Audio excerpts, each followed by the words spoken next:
네, 안녕하세요. 이번 시간에는 지역사회복지론 8장 지역사회복지관에 대해서 알아보는 세 번째 시간입니다. 세 번째 시간 종합사회복지관의 주요 사업에 대해서 진행을 하기 전에 여러분들과 함께 통계표에 대해서 하나하나 더 알아보고 여러분들과 함께 마지막 교재를 보고 진행을 하도록 하겠습니다. 연령대별 연구를 지금 살펴보면 네, 지금 이렇게 데이터가 변화를 하고 있습니다. 2023년도 연령대별 인구입니다. 지금 현재 여러분들이 보실 때 정말 심각하죠. 지금 현재 가장 많이 주축을 이루고 있는 50대, 60대가 가장 많이 이제 인구수를 포함을 하고 있는데, 실제로 30대, 40대도 계속적으로 50대 1, 20년 후가 되면 50, 60대가 되기 때문에 이후에는 7, 80대의 수가 훨씬 더 많아진다는 것을 우리가 연령대별 인구를 1970년대를 기준으로 저희가 진행을 해서 한번 보았습니다. 어떻게 보면 정말 심각하고, 어떤 산업에 종사를 하고 계신다면 앞으로는 이제 고령화에 관련한 산업을 받아들이셔서 노인들에게 접근할 수 있는 그런 이제 사업을 하시는 것도 좋을 것 같습니다. 그래서 시도별로도 살펴보면 우리가 전국적으로 서울이 아닌 전국을 보게 되면 부산과 서울과 조금 전에 우리가 인구를 봤었죠.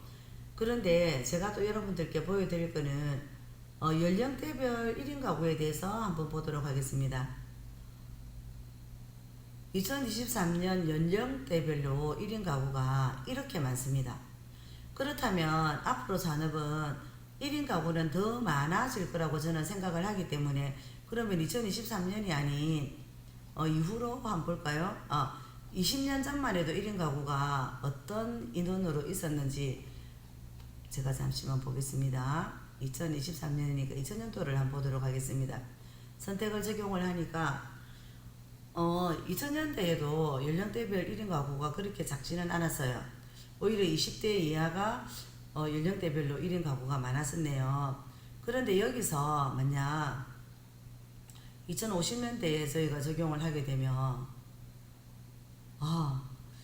고령화에 대해서 60대, 70대, 80대 인원들이 훨씬 더 많아지고 있기 때문에 앞으로 여러분들이 하고 계시는 일들도 1인 가구를 대상으로 하는 사업을 하셨을 때 조금 이렇게 성공할 수 있는 여지가 있을 것 같습니다. 그리고 이제 여러분들에게 또 제가 보여드릴 것이 또 뭐가 있냐면 유소년 부양비와 노년 부양비를 한번 보도록 하겠습니다. 예전에는 유소년 1960년대만 하더라도 유소년 부양비가 굉장히 높았었는데 지금은 노년 부양비가 이렇게 올라가 있습니다. 오히려 지금 추월을 하면서 원래의 자리를 유소년 부양비가 노년 부양비 자리에 왔고 노년 부양비가 유소년 부양비 자리에 올라갔습니다. 2016년을 교차로 해서 변하기 시작했는데 이건 역시 여러분들에게 내가 하고 있는 일들에 대해서 어떤 방향을 컨셉을 잡아야 되는지 이것 또한 저는 중요하다고 생각을 합니다. 그리고 이제 장래에 우리가 태어날 출산자와 사망자 수입니다. 2020년도에는 이렇게 인원들이 출생과 사망자 수가 그래도 그렇게 많은 차이를 가지고 있지는 않았지만 이렇게 2070년도가 되면 출산과 출생할 수 있는 아동의 수와 사망자 수가 이렇게 이런 차이가 나기 때문에 어떻습니까? 자, 2040년 정도 한번 보도록 하겠습니다. 2040년을 기점으로 보니까 앞으로 사망자 수는 527명인데 장래 출산할 수 있는 아이들은 286명입니다. 그래서 지금 제가 보는 개념으로는 2020년부터 2030년까지는 사망자의 수가 그렇게 많이 늘어나지 않기 때문에 저희 학교에 있는 이제 장례 주도사 여러분 다니고 계시는 분들 있죠. 그런 분들께서는 2020년, 2028년 이후에는 굉장히 하실 수 있는 일들이 많아진다는 겁니다. 제가 장례 행정사회복지이기 때문에 제가 장래에 계시는 분들에게도 이렇게 일이 더 많아지고 아주 희망적이다라는 제가 말씀을 드리고, 또 이제 스마트팜에 대해서 수업을 듣고 계시는 분들도 우리가 아까 인구별로 이렇게 노인들의 연령대별 인구를 보았지만 계속적으로 이제 노인이 많아지기 때문에 그 노인들에게 우리가 할 수 있는 여가활동이나 건강에 필요한 그런 교육활동들도 스마트팜이나 생활문화에서도 충분히 필요한 과정이라고 저는 생각을 합니다.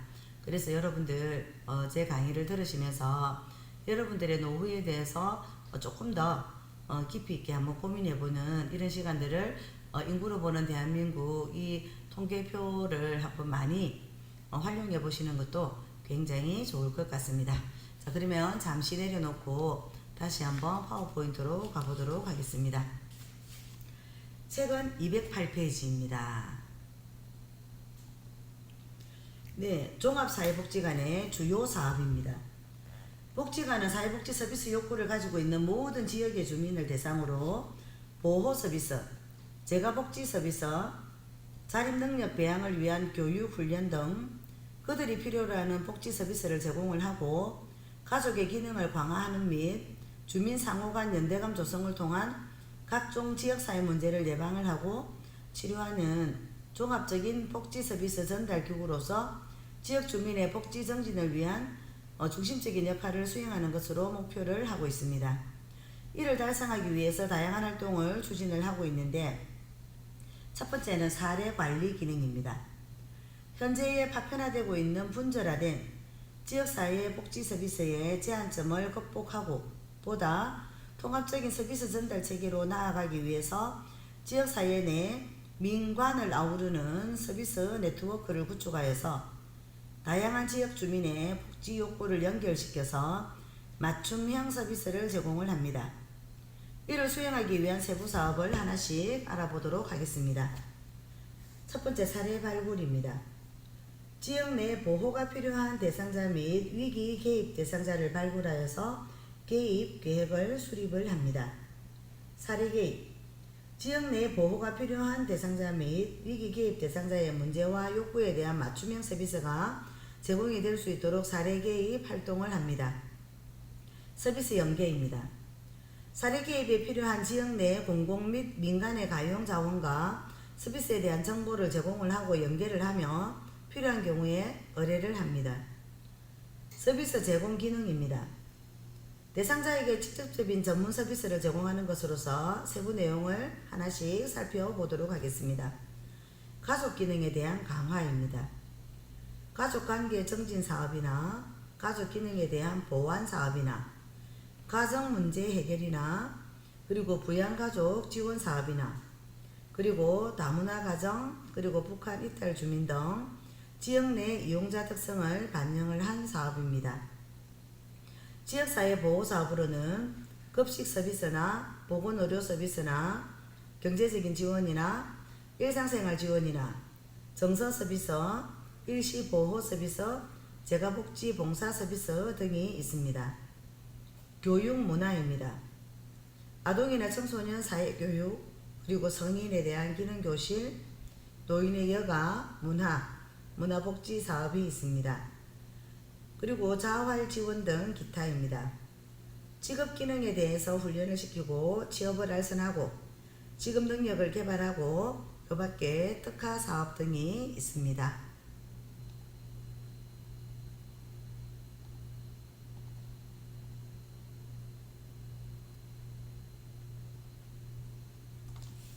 그리고 지역사회의 조직화 기능입니다. 복지관이 지역 주민의 욕구를 실질적으로 반영을 하고 이를 주민들이 스스로 풀어갈 수 있도록 주민의 역량을 키워내기 위한 활동과 공동체 형성 등을 목표로 다양한 활동을 실시를 합니다. 복지관과 지역 주민 간의 관계나 복지관 사업과 지역 주민 욕구와의 관계나 지역 주민 욕구와 지역 자원과의 관계를 형성하기 위한 것으로 세부 내용을 하나씩 보도록 하겠습니다. 복지 네트워크 구축입니다. 지역 내 복지기관, 시설들과 네트워크를 구축을 함으로써 복지 서비스 공급의 효율성을 제고하고 복지관이 지역복지의 중심으로서의 역할을 강화하는 사업, 그리고 주민의 조직화입니다.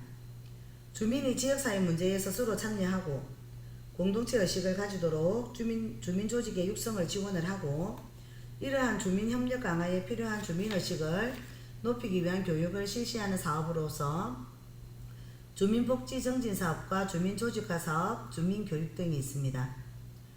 그리고 자원 개발 및 관리 사업입니다. 지역 주민의 다양한 욕구 충족 및 문제 해결을 위해서 필요한 인력이나 재원 등을 발굴을 하여서 연계 및 지원하는 사업으로서 자원봉사자 개발이나 관리, 후원자 개발이나 관리 등이 있습니다. 자, 그러면 노인복지관에 대해서 3절 알아보도록 하겠습니다. 노인복지관에 대한 이해입니다. 노인복지관의 개념입니다. 노인복지관은 60세 이상 노인의 교양이나 취미생활 및 사회참여활동 등에 대한 각종 정보와 서비스 제공, 건강정진 및 생활 예방과 소득 보장, 재가복지, 그 외 노인 복지 정진에 필요한 서비스를 제공하는 것을 목적으로 합니다. 노인복지관이 필요한 이유는 연장된 기대 여명으로 노인에게 필요한 복지 서비스에 대한 요구가 많아지고 다양해지고 있으며, 여러분들 조금 전에 통계표 보셨죠? 앞으로는 노인들이 이 세상을 이끌어가야 되는 세상이 될 것 같습니다.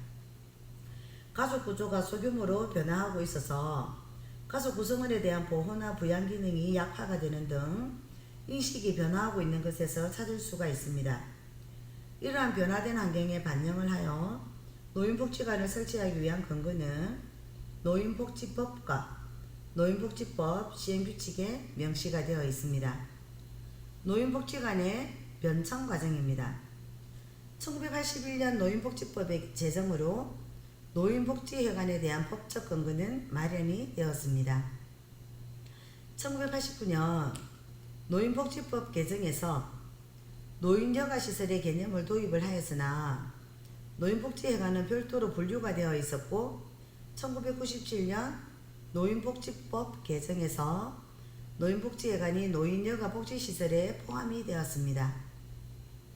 2007년 노인복지법을 개정을 하면서 노인복지회관에서 노인복지관으로 명칭이 변경이 되었습니다. 2004년 처음으로 노인복지회관 운영지침을 마련을 하였으나 2005년 노인복지관 운영지원이 지방자치단체로 이양이 되면서 지방자치단체에서 보조금을 지원을 하고 있습니다. 1971년 인천광역시 노인복지회관이 최초로 설립이 되었으며 1989년 5월 서울 중부와 남부의 노인복지회관에서 시작한 시범사업을 2001년 군포, 청주, 경산, 그리고 군산 4곳의 노인복지회관을 추가하여서 확대하여 2022년 11월 기준 전국 351개가 운영이 되고 있는 노인복지관의 운영의 방향을 2013년 예방이나 보호나 통합 3개 기능 중심으로 재정립을 하였습니다. 1998년 창립한 한국노인종합복지관협회는 2002년 사단법인으로 설립 등기를 하였고 2022년 11월 기준으로는 전국 16개 지회를 중심으로 327개 노인복지관을 회원으로 운영을 하고 있습니다. 노인복지관의 현황입니다. 지역별 노인 인구수, 지역에 대한 면적, 지역 실정을 고려하여서 최소 1개소 이상의 노인복지관 건립을 원칙으로 하고 있습니다. 또한 해당 지역에 노인복지관이 있으나 접근성이 좋지 않은 지역은 노인복지관 분관을 설치하여서 운영하는 경우도 있습니다. 2022년 11월 기준 357개의 노인복지관이 운영 중에 있다고 말씀을 제가 드렸습니다. 그리고 노인복지관의 주요 사업입니다. 노인종합복지센터에서의 기능과 역할을 수행하기 위해서 중점적으로 실시해야 할 노인복지관의 기본 사업은 일반 상담이나 정보 제공 사업이나 전문 상담 사업이나 위기 및 취약노인 지원 사업이나 지역사회 생활자원 연계 및 지원 사업이나 건강생활 지원 사업, 평생교육 지원사업, 취미, 여가 지원사업, 지역의 자원 개발을 하는 사업이나 지역복지를 연계하는 사업이나 그리고 사회참여 지원사업이나 노인 권익을 정진하는 사업입니다. 이 외의 선택사업은 지역 또는 노인복지관의 특성을 반영을 하여서 개발이나 추진 가능한 사업으로서 건강생활 지원사업, 기능을 회복하는 지원, 급식을 지원하고 그리고 고용 및 소득 지원 사업입니다. 그리고 가족의 기능을 지원하는 사업, 그리고 돌봄 요양 서비스 등이 있습니다. 자, 그래서 노인복지관에서 하는 이제 가족의 기능을 지원하는 사업들이 있었는데 요즘 이제 텔레비전에서 핫하게 지금 뜨고 있는 고딩들의 이제 그런 사례자들의 이야기가 지금 공개가 되고 있습니다. 그래서 그 프로그램을 어떤 취지로 기획을 해서 프로그램을 운영하게 되었는지 제가 한번 잠시 보여드리고 장애인 복지관에 대해서 넘어가도록 하겠습니다. 엄빠라는 이 프로그램이 실제로는 이제 많은 사람들에게 플러스적으로 좋은 면을 보여주는 프로그램이라고도 생각도 하지만 때로는 또 교육적으로 좋지 않다라고 생각하는 또 분들도 많으실 겁니다. 제가 사회복지과 학생들하고 이제 고딩 엄빠에 대한 얘기들을 저희가 이렇게 조금 토론을 한번 했었는데 어떤 시각으로 바라보느냐에 따라서 이제 좋은 프로그램도 나쁜 프로그램이 될 수가 있고 그리고 또 나쁜 프로그램도 또 좋은 프로그램으로 충분히 이해가 될 수 있는 프로그램으로 이렇게 이제 사람들의 생각이 바뀔 거라고 생각을 했습니다. 그래서 이제 프로그램 소개를 보면 10대의 부모가 된 고딩 엄빠들이 한층 성장해가는 모습을 보여주는 리얼 가족 예능 프로그램이면서 실제로 어떻게 보면 가족의 그 중요성을 가족의 끈끈한 그런 어떤 가정의 분위기를 만들지 않으면 아이들이 정상적으로 잘 성장하기 어렵다라고 하는 가정의 중요성을 보여주는 그런 프로그램이라고 이제 그런 프로그램의 취지로 만들었다고 저기 프로그램 기획자가 말씀을 하셨던 게 있었습니다. 그래서 지금은 사회복지관에서 하던 이런 일들 그리고 노인복지관 이런 이제 복지관에서 하던 일들을 이제 텔레비전 이런 어떤 다양한 매체를 통해서 이제 가정의 중요성과 가족의 기능이나 이런 것들을 이제 교육하는 프로그램으로 지금 많이 나타나고 있고 물론 찬반을 하시는 분들도 많지만 그렇지만 이제 젊은 아이들에게 또 제가 물어보니까 너무 이제 고딩 엄빠들이 힘들겠다. 그리고 이제 나는 저렇게 힘든 길을 가지 않아야 되겠다. 이제 그런 얘기들을 많이 했기 때문에 우리 50, 60대가 생각하는 그런 어떤 저걸 보고 배우라고 하는 건지 왜 저런 프로그램이 있지? 라고 생각을 하신 분들은 걱정하시지 말고 우리 아이들이 잘 성장하고 잘 자라고 있다라고 그렇게 이제 생각을 하시면 될 것 같습니다. 40대가 교재로 돌아가도록 하겠습니다. 자, 장애인 복지관에 대한 이해입니다. 여러분들이 가지고 있는 책은 213페이지입니다. 지역사회의 가정에서 생활하고 있는 장애인에 대한 각종 상담이나 사회심리교육이나 지급이나 의료재활 등 장애인의 지역사회 생활에 필요한 종합적인 재활 서비스를 제공을 하고 장애에 대한 사회적인 인식 개선 사업을 수행하는 것을 목적으로 하는 장애인 복지관에 대한 근거 규정은 장애인 복지법에서 찾을 수가 있습니다. 장애인 복지관의 변청 과정입니다. 1977년 제32차 유엔 총회에서 1981년을 세계 장애인의 해로 지정한 것에 영향을 받아서 1981년 심신장애자 복지법을 제정을 하였으며 1989년 장애인 복지법으로 개정을 하면서 장애인 이용시설이 등장을 하였고 1999년 장애인 복지법 개정에서 재가장애인을 위한 이용시설을 확대를 하여서 그룹홈 그리고 주간 및 단기 보호 선택 등에 대한 법적인 근거를 마련을 하였습니다. 우리나라 최초의 장애인 복지관은 1975년 사회복지법인 한국소아마비협회에서 개관한 적립회관이지만 1980년대 이전은 단순 구호 차원에 머물러 있었다고 볼 수 있습니다.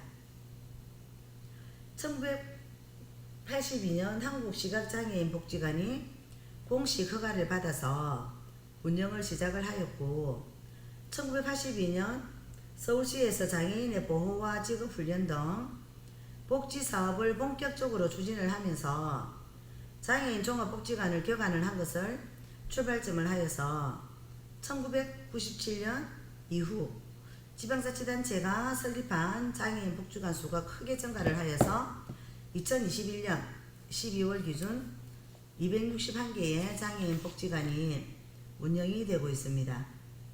1990년 전국장애인 종합복지관협의회가 창립이 되었고 2000년 사단법인 한국장애인복지관협회로 설립 인가를 받아서 2022년 11월 기준 248개가 장애인 복지관이 회원으로 활동을 하고 있습니다.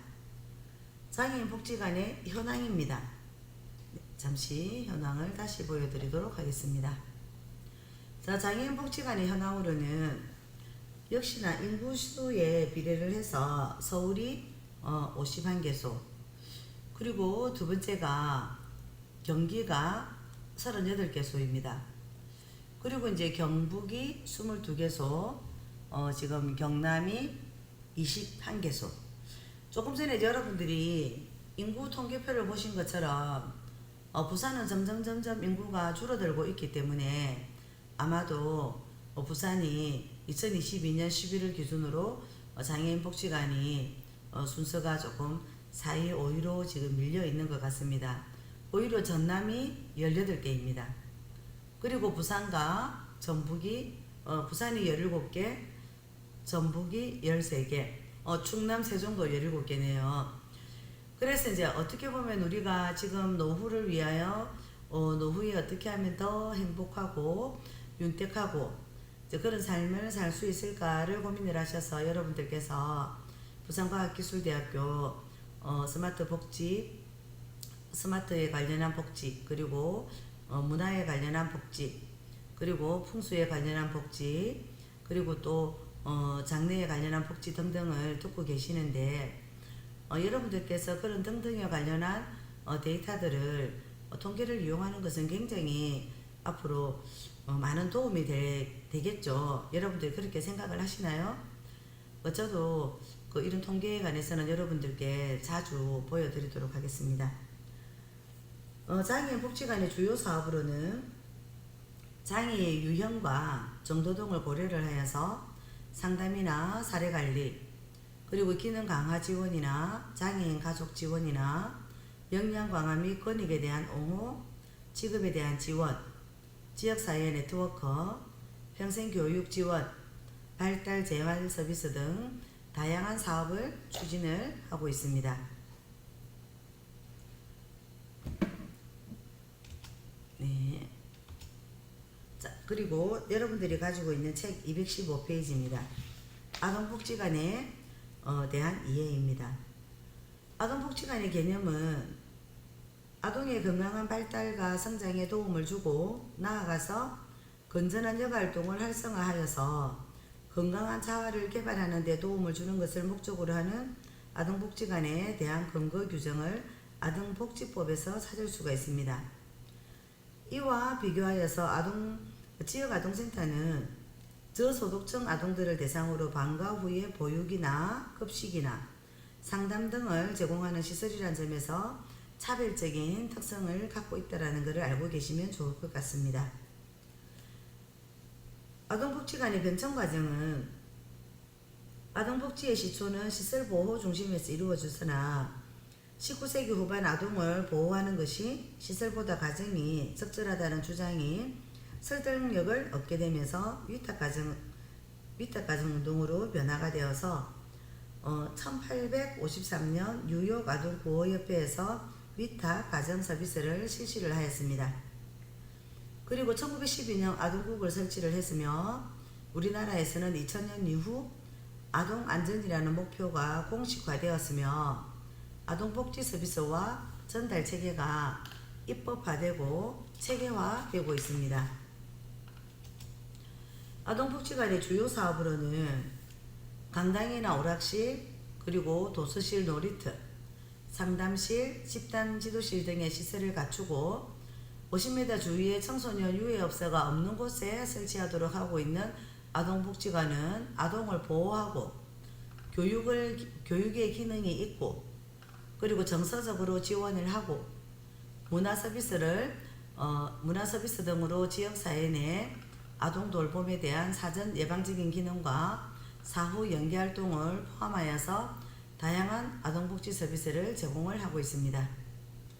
자, 여러분들 이번 시간에는 지역사회복지론 8장 지역복지론 지역사회복지관에 대해서 강의를 하였습니다. 다음 시간에는 지역사회복지론 사회복지협의회와 지역사회보장협의체에 대해서 여러분들께 강의를 진행을 하도록 하겠습니다. 수고하셨습니다.